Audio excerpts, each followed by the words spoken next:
Atención, este audiolibro animado es una producción intelectual registrada y una obra derivada creada por Audiolibros Prohibidos y a todos los derechos sobre la traducción, narración, caracterización de voz, sincronización labial, animación y composición audiovisual están reservados internacionalmente. Queda estrictamente prohibida cualquier forma de reproducción, distribución, modificación, extracción, realización de copias o uso comercial. No se otorga ningún tipo de autorización o permiso para su uso fuera de esta plataforma. Las infracciones serán perseguidas legalmente hasta las últimas consecuencias. Disfrute de esta obra única. Friedrich Schiller, El crimen por la deshonra. Introducción. El capítulo,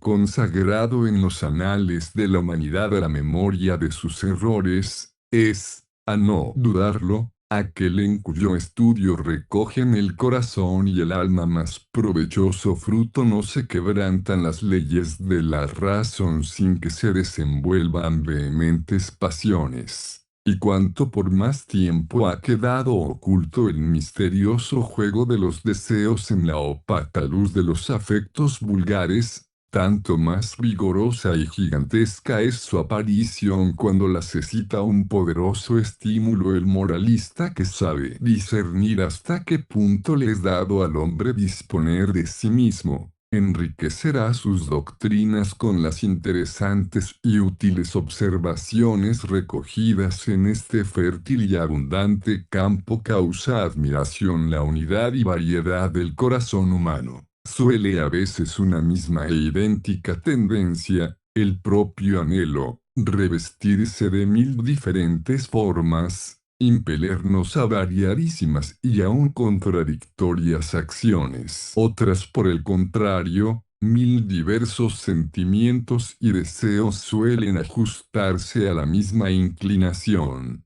siendo necesario un detenido examen para echar de ver estos admirables contrastes que de otro modo pasan desapercibidos a los ojos de la conciencia. Si apareciese un linneo que clasificase los apetitos e inclinaciones de la naturaleza humana, como se han clasificado los seres inorgánicos, cuánto nos sorprendería haber incluido en una misma clase con el monstruo Borgia a alguno cuyos vicios han sido sofocados por la ley y por los estrechos límites de la esfera en que la suerte lo había colocado. De esta manera de considerar la historia se aducen graves razones contra el método generalmente seguido de escribirla. Y sospecho ha de consistir en esto el poco fruto que hasta ahora ha reportado su estudio para la mejora de las costumbres. Existe una distancia tan grande y una disparidad de sentimientos entre el vehemente estado de ánimo del héroe y la fría disposición del lector,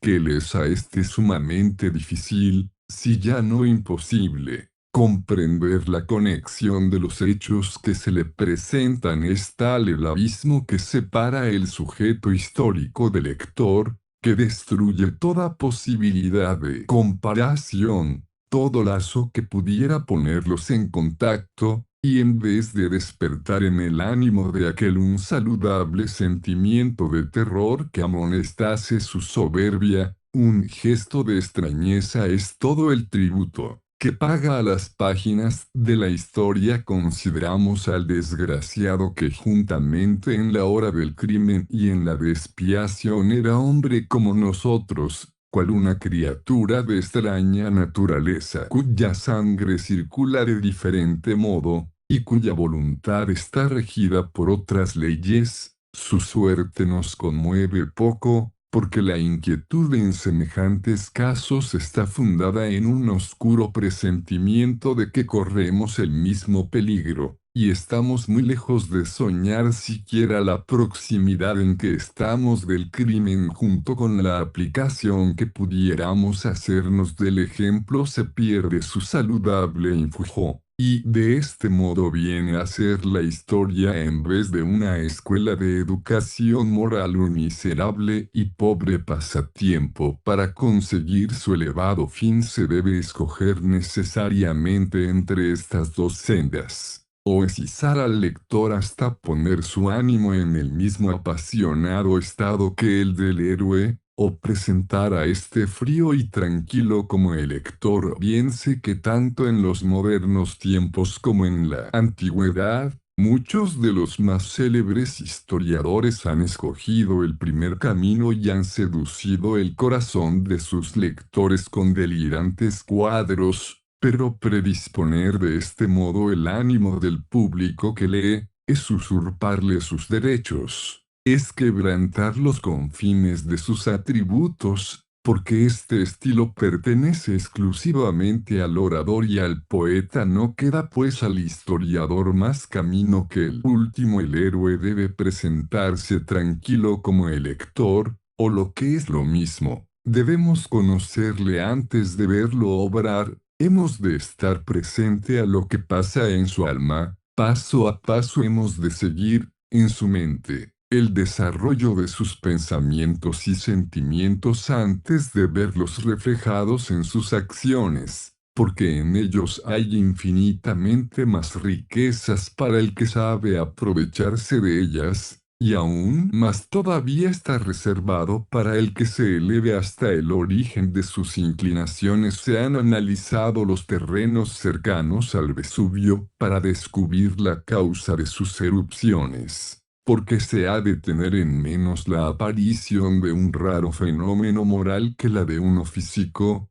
porque no han de apreciarse igualmente las circunstancias y condiciones que rodean al criminal antes de inflamarse los materiales amontonados en su alma. El visionario que aficiona lo sobrenatural e incita lo raro y extraordinario de este espectáculo. El amigo de la verdad busca una madre para este abandonado niño. La busca en la eterna estructura del alma humana, y en las variables condiciones exteriores que la modifican, y a no dudarlo, la encuentra en estos dos elementos. Ya no le sorprende ver florecer en el mismo huerto, entre salutíferas plantas, la venenosa cicuta, ni hallar durmiendo en la misma cuna a la sabiduría y la ignorancia, a la virtud y los vicios, sin hacer valer las indisputables ventajas que semejante modo de escribir la historia proporcionaría a las doctrinas psicológicas. Y tan solo a título de que desterraría el cruel desprecio y la soberbia altanería con que erguida la virtud aún no probada mira a sus pies al caído, merecería desde luego la preferencia,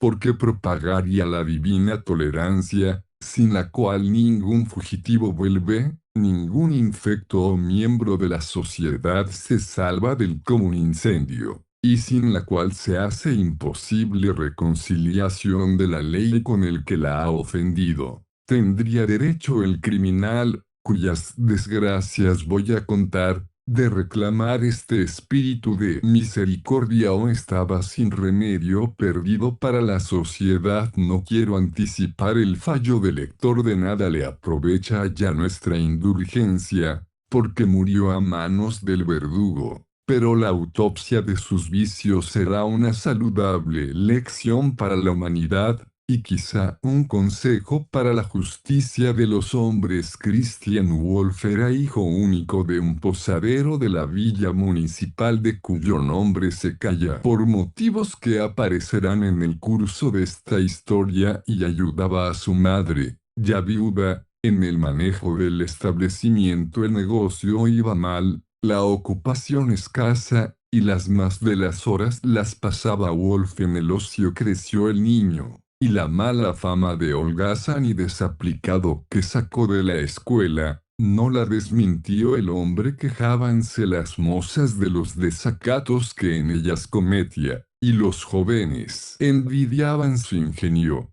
Fecundo en malicias, la naturaleza lo había maltratado. Pequeño y miserable de cuerpo, cabello crespo y de un negro apagado y desagradable, chato, y los abultados labios feamente desfigurados con una ancha cicatriz. Reunidas todas estas partes formaban un todo del que huían con repugnancia las mujeres, y suministraba abundantes materiales a los sarcasmos de sus camaradas. Con orgullosa altanería exigía lo que se negaba a sus malas prendas, proponiéndose agradar justamente, porque desagradaba, se le antojaba ser amor su sensualidad. La muchacha que enamoraba lo engañó, y supuso con fundada razón, que sus rivales eran preferidos.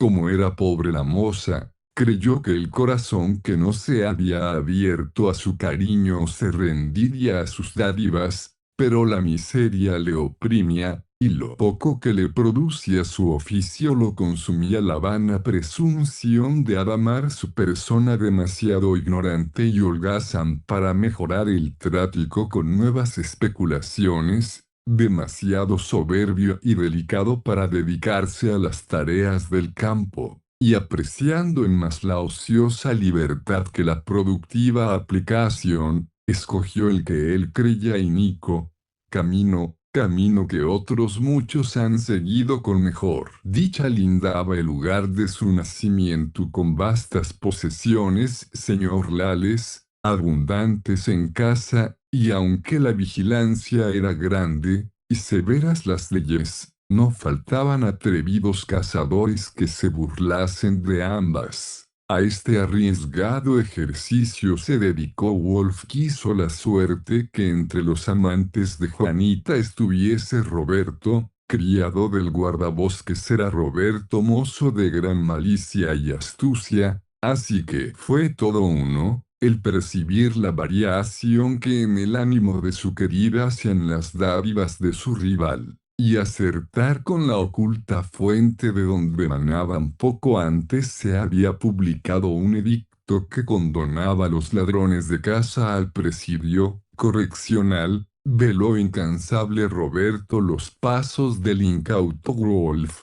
y a poco logró cogerlo la fraganti. Trabajosamente, y solo a costa de su miserable fortuna, logró el desgraciado trocar la pena de destierro en una crecida multa. Triunfaba Roberto, y los favores de Juanita no eran ya para el mendigo. Bien conocía Wolf a su cruel enemigo, y más que la miseria, más que su ofendido orgullo le mortificaba verle tranquilo, poseedor de su Juana. La necesidad le lanzaba al ancho mundo. La pasión y la venganza le encadenaban a sus objetos. Volvió a su oficio, y tornó Roberto a sorprenderlo y entregarlo a la justicia. Ya no tenía oro que lo salvase, y pocas semanas después partió para la casa de corrección del distrito. Corrió el tiempo, volvió la libertad, pero solo tornaron con ella los malos deseos que en la soledad y la desgracia crecen en el corazón como agrestos hierbas en un inculto y descuidado huerto. Ya en libertad, se apresuró en llegar a su pueblo. Llega, y amigos extraños huyen de él como de un apestado. El hambre rinde su altivez, supera su delicadeza, y el que poco desdenaba los trabajos del campo, por Dios sea ahora un jornal de los hacendados del pueblo, pero de todas partes es rechazado. Su endeblez le hace inadmisible. Para las penosas fatigas del labrador hace un último esfuerzo sobre su soberbia naturaleza, y se ofrece para guardar puercos, pero nadie quiere confiar su hacienda a el ladrón de todos, despreciado, excluido de toda honrada ocupación. Vuelve tercera vez al bosque, y quiere su desgracia que por tercera vez caiga en manos de su implacable enemigo. El juez consultó los libros de la ley, pero no la disposición de ánimo del delincuente.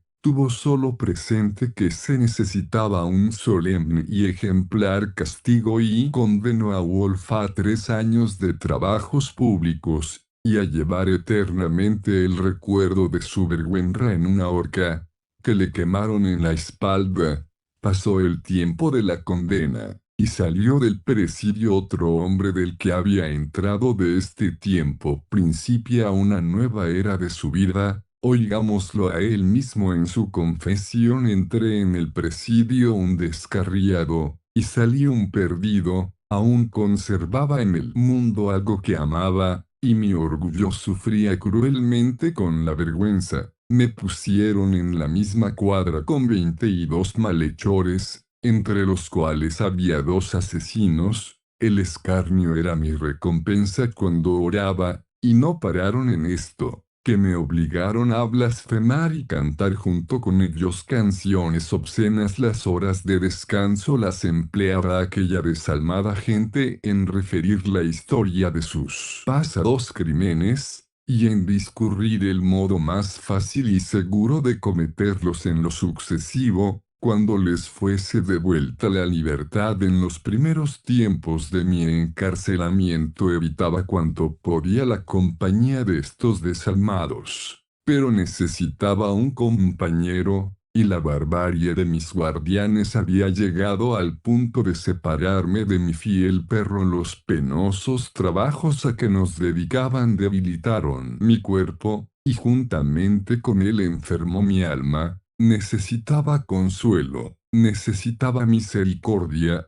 y ya que no pudiese conseguirla, compré a costa de los sentimientos buenos que aún poseía una febril y pasajera animación en el trato de los malvados que me rodeaban. De tal suerte me familiaricé con las mayores abominaciones, con las más grandes inmoralidades, que al cuarto y último año había pasado ya mi noviciado. Desde este tiempo mi deseo de libertad se igualó al de mi venganza. Odiaba a todos los hombres, porque eran mejores y más felices que yo. Me creía el mártir del derecho natural y la víctima de las leyes. Con concentrada rabia revolvía furioso mis cadenas, cuando veía el sol levantarse majestuoso e impasible a mi desgracia sobre los montes. La vista de un rico y variado paisaje hace un infierno del estrecho y triste calabozo. El libre y aromado ambiente, la golondrina que se posaba en las rejas de mi ventana, me parecían burlarse cruelmente de mi esclavitud. Entonces juré odio eterno e irreconciliable a el género humano, y he cumplido este triste juramento. Mis primeros pensamientos, así que me vi libre, se dirigieron al lugar de mis deseos, y si bien es cierto que no esperaba hallar en él el bienestar de mi vida,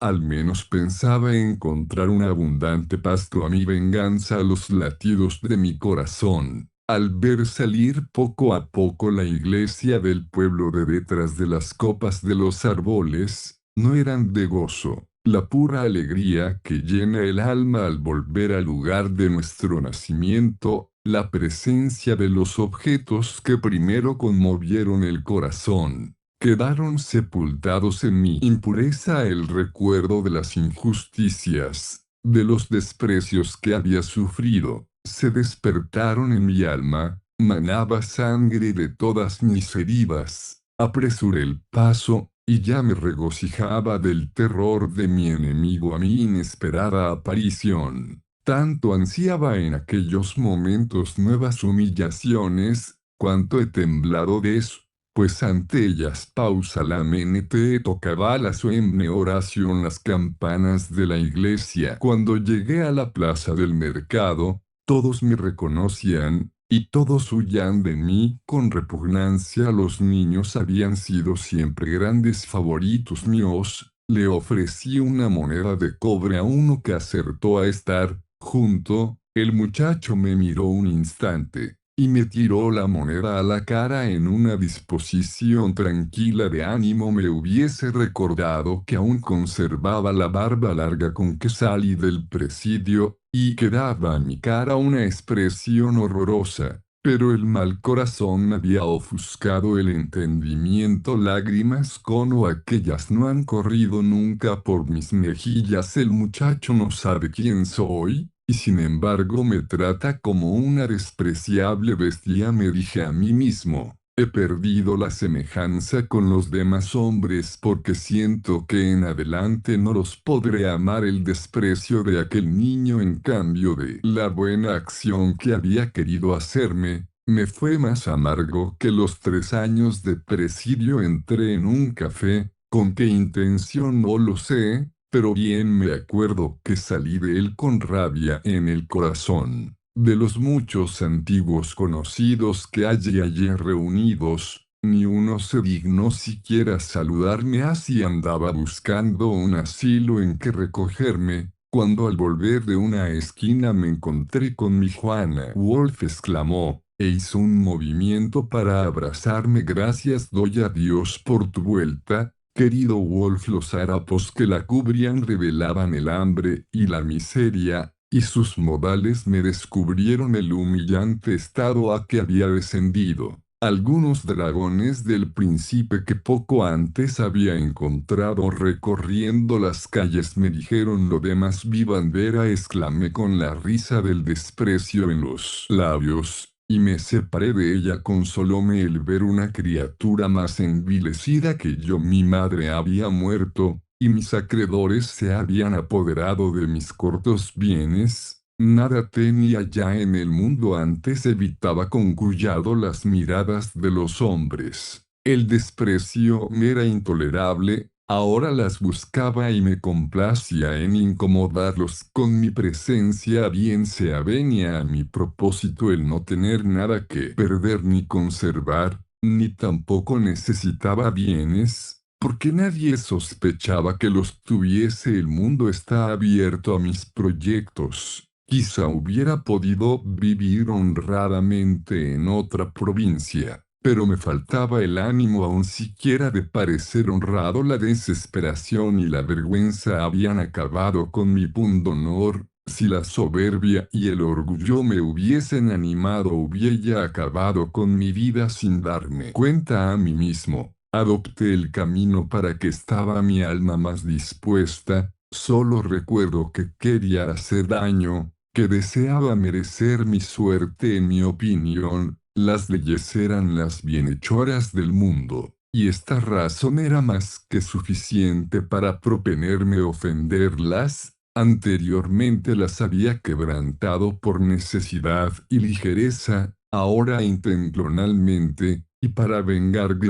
de los hombres. Mi primer propósito fue volver a mi oficio de ladrón de casa. Este ejercicio se había transformado en una pasión para mí, pero no era esto solo lo que me impulsó a él. Ansiaba por burlarme del edicto señorial, y por hacer cuanto daño pudiese al señor de aquellas tierras. No me detenía ya el temor de que me sorprendieran, porque ahora tenía una bala lista para el delator, y ni mi ojo ni mi mano erraban. Sin consideración alguna mataba cuanta casa se levantaba, y no era que me aficionase el dinero, pues la mayor parte la dejaba podrirse en los bosques. Vivía miserablemente, y solo gapaba para plomo y pólvora. Ruidosas fueron mis devastaciones en la casa mayor, pero ningún temor me acongojaba. Poco a poco se extinguía mi fama, poco a poco se olvidó mi nombre. Este modo de vida duraba ya algunos meses. Una mañana, después de haberme cansado en vano 2 horas siguiendo la pista de un ciervo, lo vi de repente salir a un claro del bosque. Justamente cuando iba a tirar, me sorprendió la vista de un sombrero que estaba a pocos pasos, y a algunos más reconoce al cazador Roberto,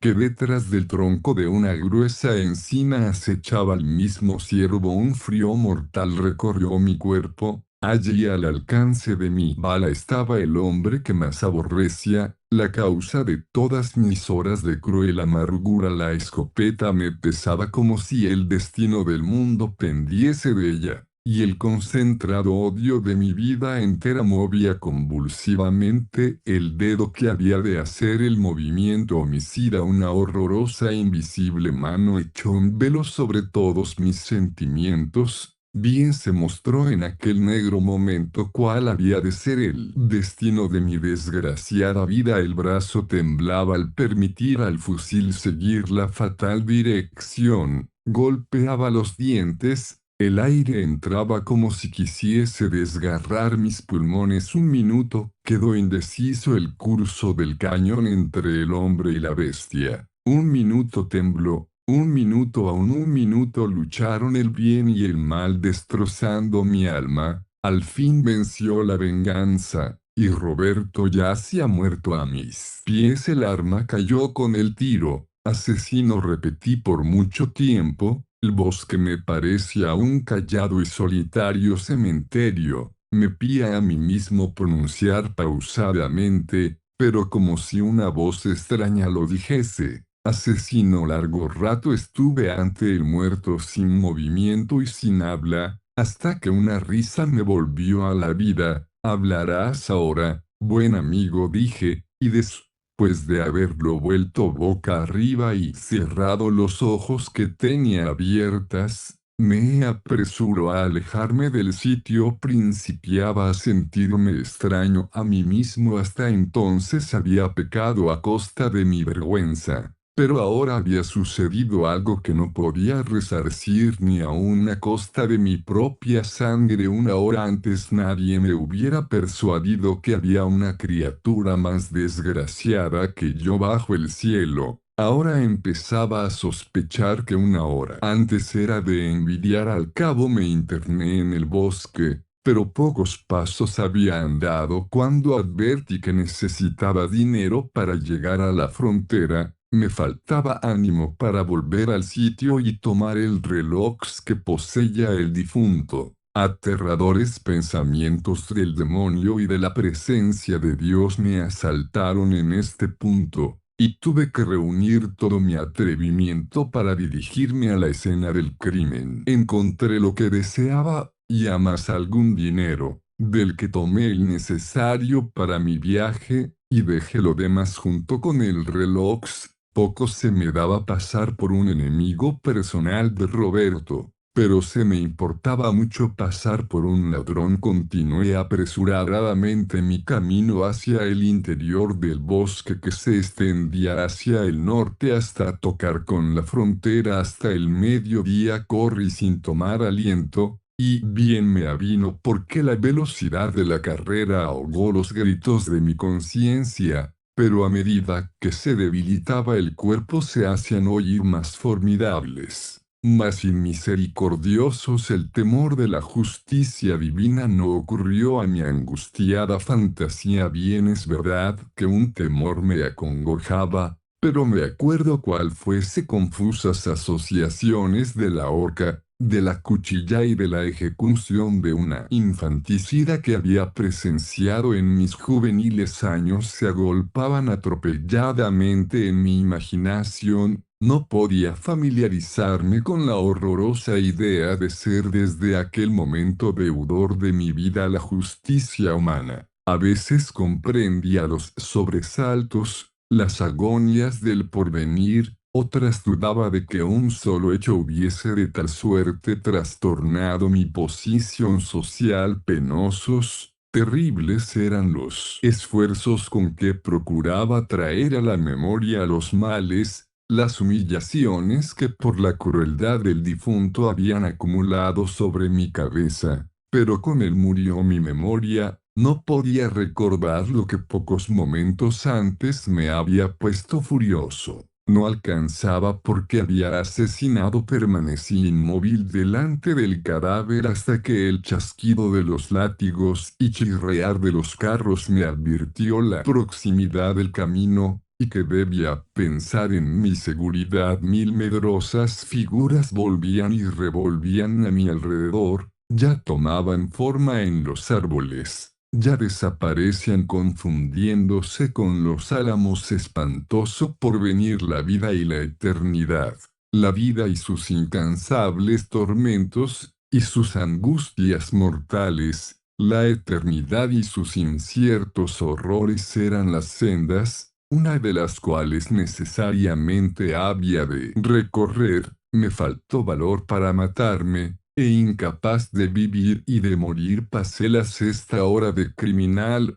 hora de dolores que destrozó mi alma despacio y completamente distraído del mundo exterior, caído sobre los ojos el sombrero, para sustraerme a la indagadora expresión con que en aquel momento se vestía hasta la naturaleza del bosque, seguía un estrecho sendero que pasaba por lo más espeso de la selva. Alto gritó de repente una ronca voz que a poca distancia de mí salía. Levanté los ojos y me hallé en presencia de un hombre con proporciones de gigante. Traía en la mano una nudosa porra. Horriblemente brillaban en su cara negra como la noche. El blanco de sus salientes y viscos ojos llevaba, en lugar del ceñidor, una gruesa cuerda en varias vueltas atada a la cintura, y venían en ella sujeto un ancho cuchillo y un par de pistolas alto, repitió, y al tiempo que su poderoso brazo me sujetaba la voz humana me hizo temblar,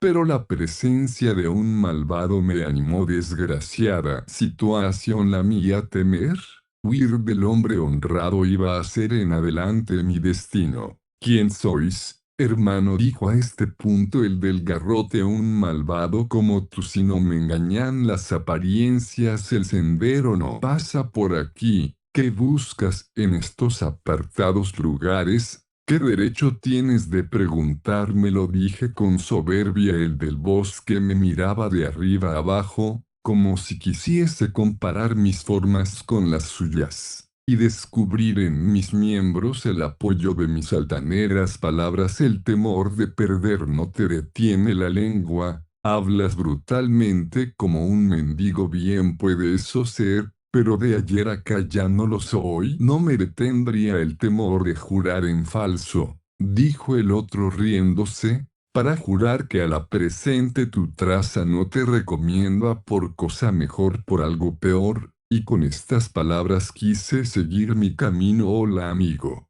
¿qué os hace correr así fuera de aliento por estas soledades? Me recapacito algún tiempo y aún no acierto cómo se me vinieron estas palabras a la boca. La vida es corta, dije pausadamente, y los martirios del infierno son eternos. Pasmado se me quedó mirando. Maldito sea, exclamó, si no te has escapado, y a duras penas, de la horca. Bien puede ser así como lo cuentas, pero hasta más ver, camarada bravo, hermano. Y sacando de sus alforjas una bota de cuero, la empinó un breve espacio, convidándome a hacer lo mismo. La carrera y la angustia habían agotado mis fuerzas. En todo el día no había tomado alimento. Ya temía morir de hambre y de sed en la selva, que en 3 leguas a la redonda no había donde ampararme. Volvió el perdido vigor a mis miembros, y nuevo valor animó mi corazón, y fue de tal suerte,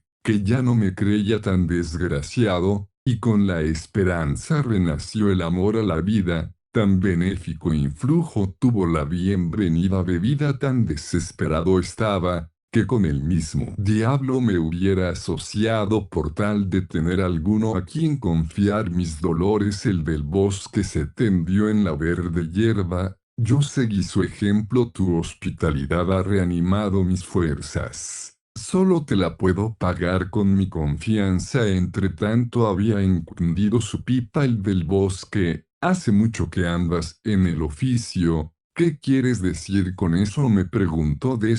Pues de haberme mirado atentamente digo que si ha corrido alguna vez la sangre por ese cuchillo que tienes en la cintura. ¿Quién eres? Dijo quitándose horrorizado la pipa de la boca. Un asesino como tú, pero aún soy novicio. ¿De dónde eres? A 3 millas de aquí está el lugar que me vio nacer. Soy Wolf, el posadero de L. Quizá habrás oído ya de mí. El del bosque se levantó como un poseído. ¿Qué? ¿Eres Wolf, el ladrón de casa? Exclamó él mismo. Bienvenido, camarada, bienvenido, vociferaba, y me apretaba poderosamente la mano. Cuánto me alegro de tenerte finalmente a mi lado. Día y noche maquinaba cómo hacerte de los nuestros. Te conozco, Conozco los sucesos de tu vida. Hace mucho que contaba contigo, que contabas conmigo, y que esperas de mí. La comarca entera clama contra ti. La justicia te ha maltratado, los hombres le han ofendido, le han humillado. Wolf, ¿y por qué? Porque has matado a algunos jabalíes que el príncipe alimentaba en nuestras heredades, en nuestros cercados. Por esto te han tenido años y años en el presidio, por esto te han desposeído de tus bienes, de tu oficio, y te han hecho un mendigo. Hermano, hemos de ser peor tratados que las bestias que pasen en los bosques y que un mozo como tú lo toque. Y ¿qué he de hacer de esto? Ya trataremos. Pero ahora dime de dónde vienes, y qué proyectos traes en la mente. Le conté mi historia, y sin esperar a que le diese fin se levantó con impaciencia, llevándome tras sí. Venid, hermano Wolf, ha llegado la hora, y las circunstancias que tanto deseaba. Fama y provecho adquiriré contigo. Sígueme. ¿Y a dónde me llevas? No repliques, sígueme. Ir diciendo y haciendo, asió de mí, y a la fuerza me llevó. Con él escasamente habríamos andado un cuarto de legna. El bosque era cada vez más espeso, más intransitable. Cuando me distrajo de mis reflexiones el pito de mi conductor, habíamos llegado a la escarpada cima de una peña que, cortada verticalmente, descendía a un hondísimo abismo. Un silbido que salió de lo interior de la peña contestó al nuestro, y una escalera ascendió a poco hasta tocar al borde del precipicio. Mi conductor bajó primero diciéndome que esperase su vuelta, que iba a sujetar a los perros, para que como a extraño no me destrozasen. Me hallé solo, y la imprevisión de mi guía no me llamó la atención. Poco me hubiese costado subir la escalera, y asegurar de este modo mi huida. Confieso que semejantes pensamientos ocuparon algunos instantes mi alma. Miraba el abismo a que debía descender, y se me agolparon confusas ideas del infierno y de su eternidad. Ya me horrorizaba el terrible camino que iba a emprender, ya estaba resuelto a huir, y a punto de empujar la escalera. Tronó en mi oído como una risa del infierno que puede esperar un asesino, y mi extendido brazo cayó sin fuerza a mi lado. El tiempo del arrepentimiento había pasado. El asesinato que había cometido yacía como una inmovible roca en el camino que había de separarme del vicio. En esto apareció mi guía convidándome a bajar. Yo no tenía que escoger. Bajé. A los pocos pasos se agrandaba el terreno hasta poderse tener algunas chozas, en medio de las cuales había un espacio donde vi reunidos alrededor de una hoguera hasta unos 20 hombres. Por aquí, camarada, dijo mi guía, y me presentó como Wolf el posadero. Wolf, exclamaron, y todos a un tiempo se agruparon alrededor mío, hombres y mujeres. Lo confesaré, la alegría era tan general, tan sincera, en todas las caras brillaba la confianza, si aún el aprecio, cual me apretaba la mano, cual me tiraba de los vestidos. Más parecía la vuelta de un antiguo amigo, que la presentación de un extraño. La comida que había interrumpido mi llegada se continuó, no sin haberme obligado antes a beber. La bienvenida casa de toda clase eran los únicos manjares, y la bota vagaba sin agotarse de vecino a vecino. Buena vida e igualdad animaban a todos, y todos a porfia pugnaban por comunicarme su alegría. Me habían colocado entre las dos mujeres, que era el sitio de honor en la mesa. Esperaba encontrar en ellas la escoria de su sexo, pero fui agradablemente sorprendido. En aquella sociedad de malvados hallé las más agraciadas mujeres que jamás había visto. Margarita, la mayor y más hermosa, podía tener 25 años, y por broma la llamaban la niña. Sus modales y palabras eran graciosos y vivos. María, la más joven,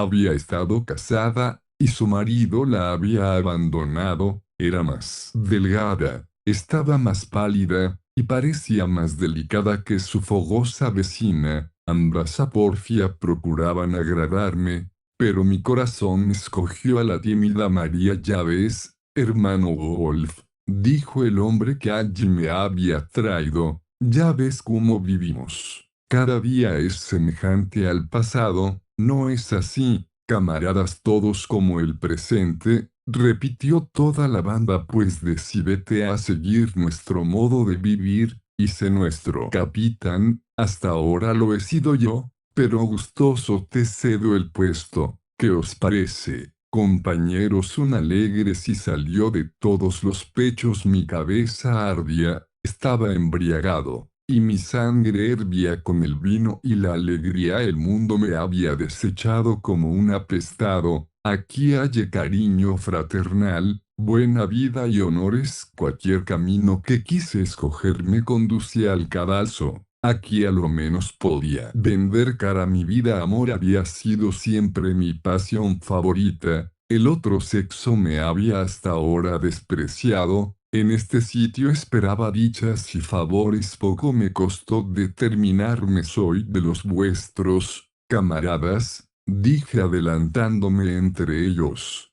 pero con una sola condición, que se me ha de ceder la hermosa María. Todos vinieron en ello, y yo vine a ser poseedor de una mujer perdida, y capitán de ladrones. Aquí cesó de seguir su historia. Lo abominable de ella no tendría nada de interesante para el lector. Un desgraciado que había ascendido hasta tan bajo, se permitió toda clase de excesos que repugnan a la humanidad. Sin embargo, jamás volvió a asesinar. La fama pronto se esparció por toda la comarca. Los caminos no estaban ya seguros. Nocturnas tropelías y robos inquietaban a los moradores, y el nombre de Wolf el posadero se hizo temible. La justicia ofreció una crecida suma por su cabeza. Fue tan feliz, que acertó a desbaratar los planes que se tramaron contra él, y bastante discreto para aprovechar las supersticiosas creencias que sobre él andaban en bocas de todos sus compañeros. Hacían correr la voz de que tenía pacto con el demonio, y como estuviese el distrito teatro de sus fechorías, en la parte menos ilustrada de Alemania, le avino bien para la seguridad de su persona, porque no había valiente en aquellos contornos que no hubiera de hallarse cara a cara con un mozo que tenía asalariado al diablo. Pasó un año,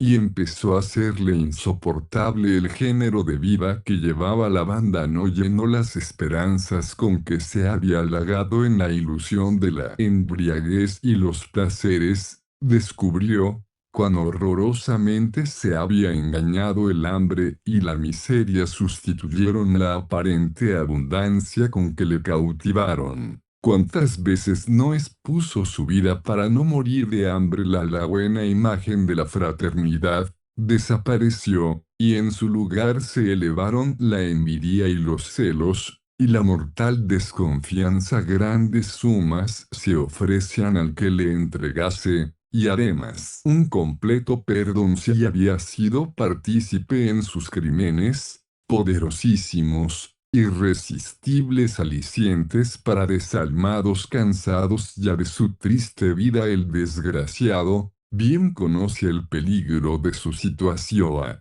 Dependía su vida de la fe de hombres que no respetaban ni las leyes divinas ni las humanas. Todo acabó para él en el mundo. El sueño huía de sus cansados párpados. La sospecha lo martirizaba cuando velaba. Dormía a su lado, y lo despertaba en la noche con horribles sueños. La hasta entonces muda conciencia tornó con sus clamores. El áspid de los remordimientos despertó en este trastorno de su ser todo su odio a la humanidad.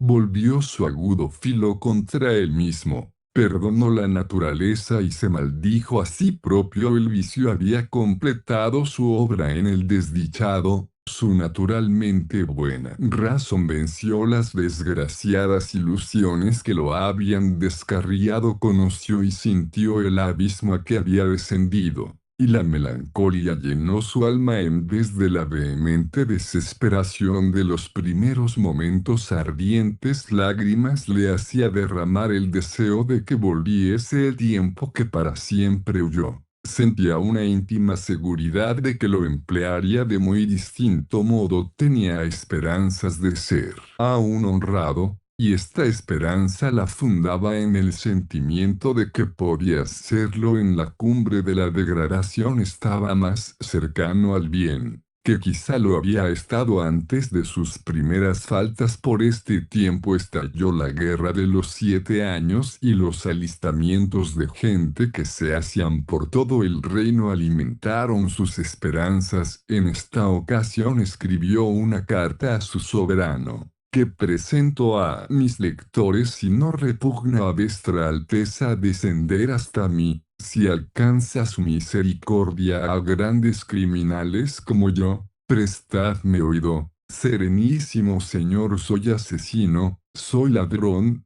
las leyes me condenan, la justicia me busca, y yo me ofrezco a presentarme a ella, pero pongo a los pies del trono una súplica, que acaso sorprenderá oírla de mi boca. Abomino mi vida y no temo la muerte, pero es horrible que muera sin haber vivido. Quisiera vivir para redimir siquiera una parte de lo pasado. Quisiera vivir para reconciliarme con la justicia humana que tan cruelmente he ofendido. Quizá fuese mi suplicio un saludable ejemplo para el mundo, pero de nada aprovecharía para remediar los males que he causado. Odio el vicio, y arde mi alma en deseos de experimentar los exquisitos goces de la virtud y la honradez. El valor que tan temible me ha hecho para mi patria, ansio por mostrarlo combatiendo sus enemigos. No se me oculta cuán mal sienta en mi boca proponer condiciones, cuando la vida ya no me pertenece,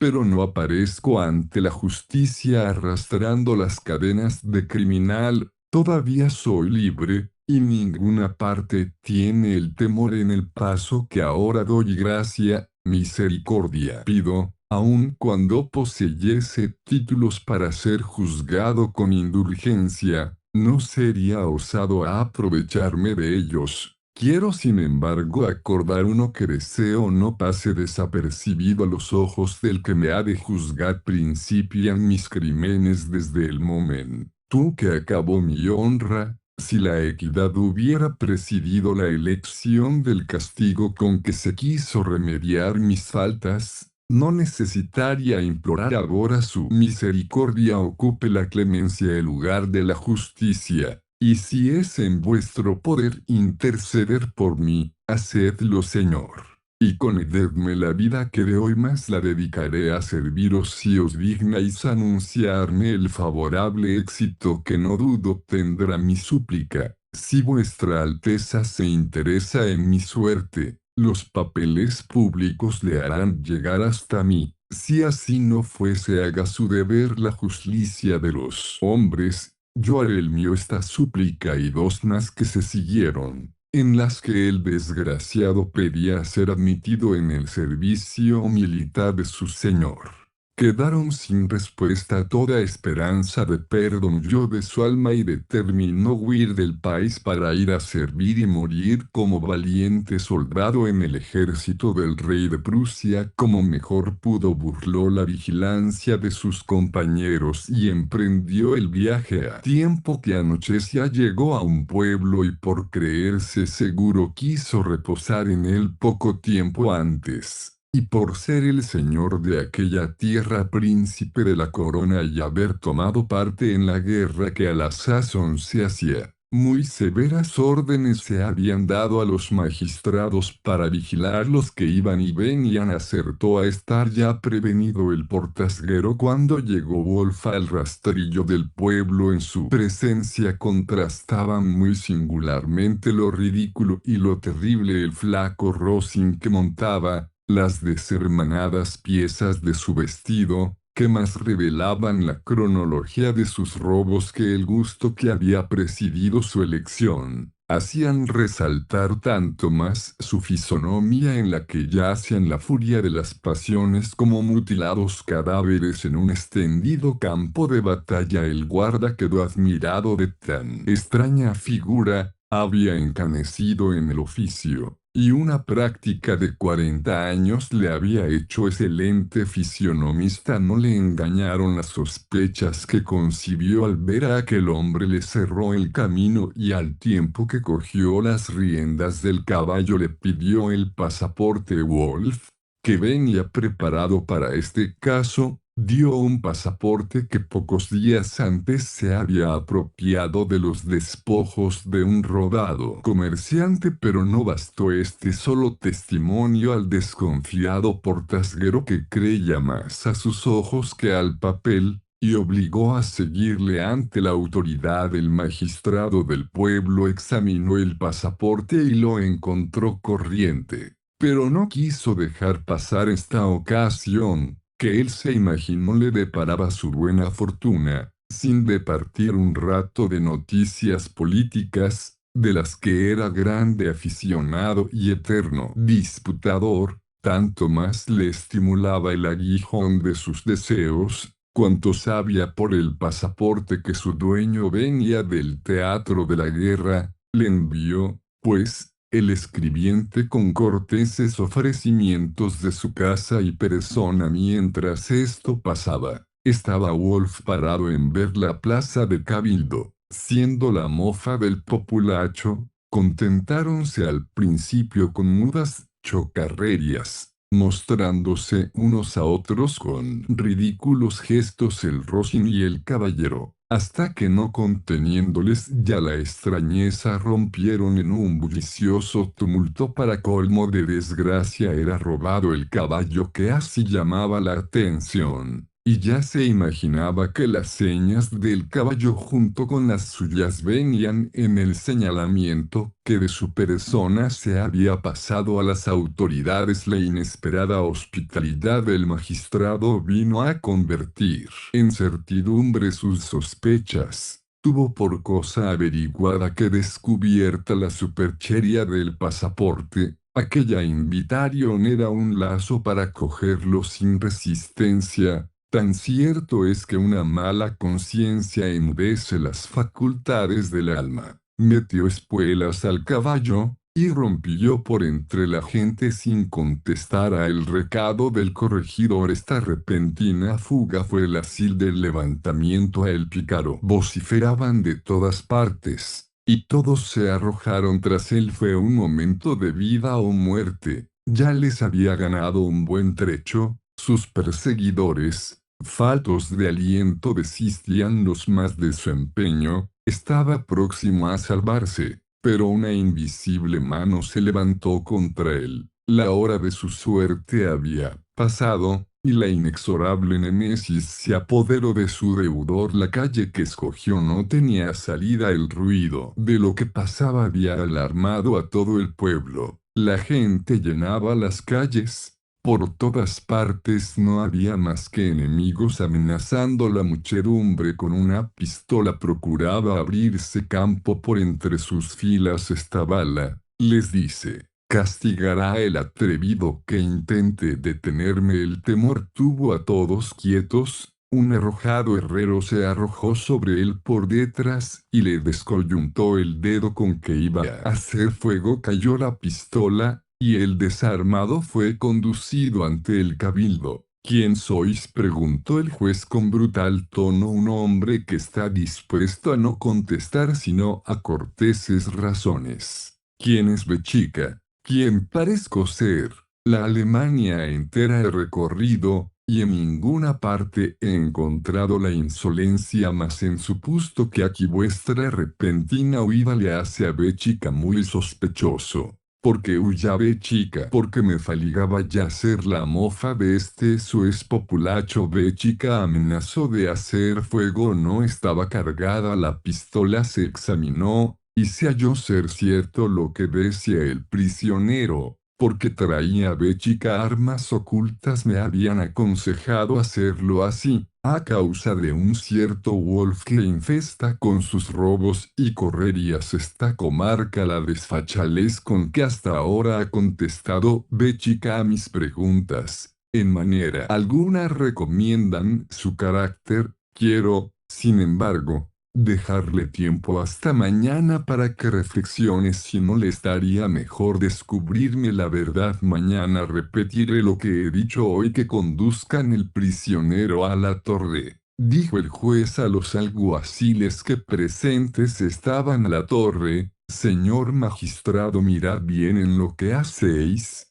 que si hay justicia en esta tierra me habéis de dar una cumplida satisfacción de este agravio. Si os la daré, cuando le haya absuelto. Bien se le ocurrió a la mañana el magistrado que podía ser inocente, y que de un modo u otro sus imperiosas palabras no habían de hacer el apetecido efecto en el ánimo del prisionero, así que determinó usar con él de corteses razones. Reunió el jurado e hizo comparecer al prisionero. Perdone Béchica si ayer le traté con dureza, pues raras veces logramos dominar nuestros afectos en los primeros momentos con infinito gusto. La severidad de las leyes y las sospechosas circunstancias que le acompañan me precisan a examinarlo a Béchica con detenimiento. Las apariencias hablan contra Béchica, y desearía sin embargo me dijese Béchica algo que las desvaneciera, y si nada supiese entonces daría mi informe al Tribunal Superior, y Béchica quedaría entre tanto prisionero aquí, y pues sería Béchica expulsado a latigazos, como un vago del país. O iría Béchica a servir al rey. Cayó el prisionero, y los pocos minutos que duró su silencio parecía que opuestos sentimientos combatían en reñido combate su alma. Dirigió con gran vehemencia al magistrado, y le dijo podría tener una conferencia privada con Béchica. Suspensos y dudosos quedaron los jueces de la palabra y ademanes del acusado, pero se retiraron a una seña del corregidor.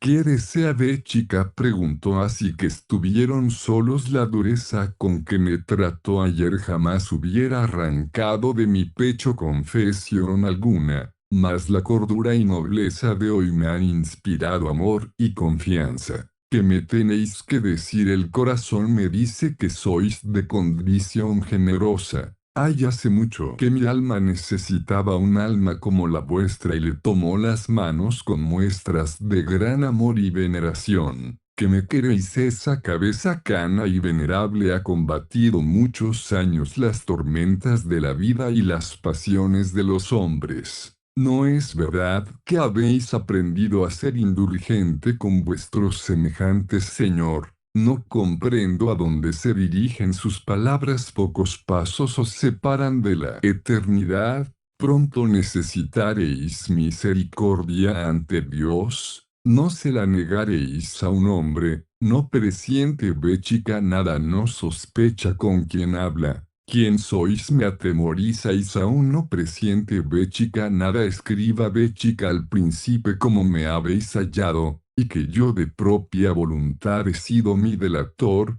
y que así tenga Dios misericordia de él, como la tenga él ahora conmigo. Rogad por mí, anciano, y verted una lágrima sobre el informe que vais a dar de mí. Soy Wolf el posadero. Fin. Atención. Este audiolibro animado es una producción intelectual registrada y una obra derivada creada por Audiolibros Prohibidos, y a todos los derechos sobre la traducción, narración, caracterización de voz, sincronización labial, animación y composición audiovisual están reservados internacionalmente. Queda estrictamente prohibida cualquier forma de reproducción, distribución, modificación, extracción, Realización de copias o uso comercial. No se otorga ningún tipo de autorización o permiso para su uso fuera de esta plataforma. Las infracciones serán perseguidas legalmente hasta las últimas consecuencias. Disfrute de esta obra única.